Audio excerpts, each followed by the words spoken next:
Hey guys, so part two of the fat burning process. So what we spoke about earlier is all about your diet, nutrition and supplements, and tricking your body into keeping your body in that fat loss process.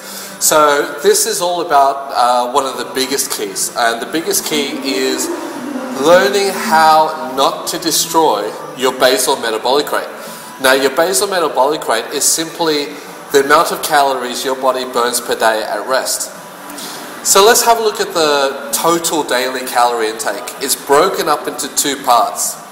Your calories when you are burning at exercise, during exercise, so the amount of calories you burn in your workout, and that incorporates probably about 10 to 20% of your total daily calorie intake. Now, the biggest part is when you are not training. It's when you are at rest. So this is the amount of calories your body burns just to stay alive, to metabolize food, when you sleep at night, and when you're at work. So this makes up about 80% of your total daily calorie intake. What you want to focus on is making sure that when you are at rest, your metabolic rate is high, because this is where most of your calories are burned. Now, what establishes this number? What establishes how many calories you burn at rest? The one thing is whether you have done weight training or cardio. So if you do more cardio, then what happens is you burn a lot of calories in that workout, but you don't burn that many calories when you have finished. If you do weight training, you don't burn as many calories in that workout, but when you are at rest for the next 2-3 days, your body's burning a massive amount of calories trying to repair your muscle tissue as a result of that workout, which means in a 24-hour period, you burn more calories doing weight training than cardio. Not only that, you are building your muscle tissue, which leads to my next point. A big car burns more fuel than a little car simply because it's bigger. So the more muscle mass you have, the more calories your body burns at rest just to survive. So what you want is more muscularity. So when you do cardio, you are actually eating your muscle tissue apart, making your big 5.7 litre V8 into a little 2 litre engine that doesn't burn as many calories. So over time, the amount of calories your body burns decreases, and this leads to plateauing. So what you want to do is maintain your muscularity at the worst case scenario.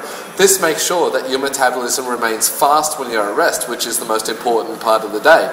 By increasing your muscularity and doing a lot more resistance training and keeping your protein intake up, you are actually increasing your muscle mass, increasing your resting metabolic rate, which means that your fat burning process will actually speed up and it will never plateau. So this is the difference between doing cardio versus weight training.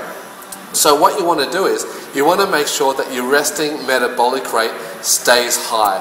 If your resting metabolic rate stays high and you maintain your muscularity throughout your training routine, then you are never going to plateau out, or it's going to put a big edge on stopping you from never plateauing out. And one of the big keys is your protein intake. So if you double your body weight in grams of protein per day, you're putting in enough protein, and your body can now use that protein to rebuild your muscle tissue after your workouts and either maintain or increase your muscularity depending on your total calorie intake. So what happens is a lot of people, once they start losing their muscularity during the diet process because they don't do enough weight training and they do more cardio, you are killing your metabolic rate by destroying your muscle tissue. Have a look at marathon runners. Marathon runners are so skinny and they're so small, not because they've got no body fat, but because they have no body fat and muscle tissue. And what happens is their resting metabolic rate is so little.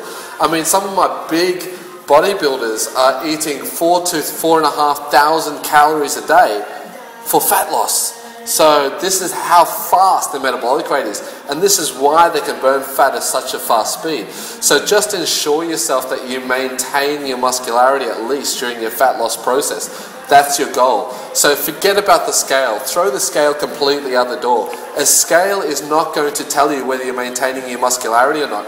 It's going to tell you your weight. And when you lose your weight, you might burn weight in muscle tissue and fat, which is what you don't want. Your goal is to maintain your muscularity.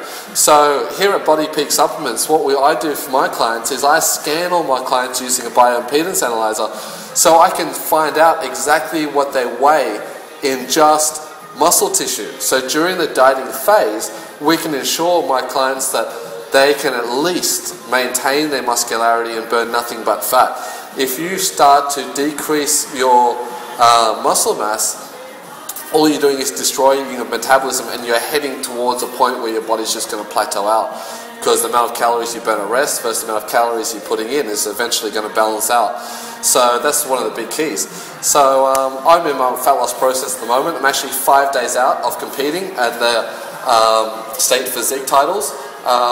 So New South Wales state physique titles in the tournament class, 6'5 plus. So just going to show you quickly a little bit about what I've created fat loss wise.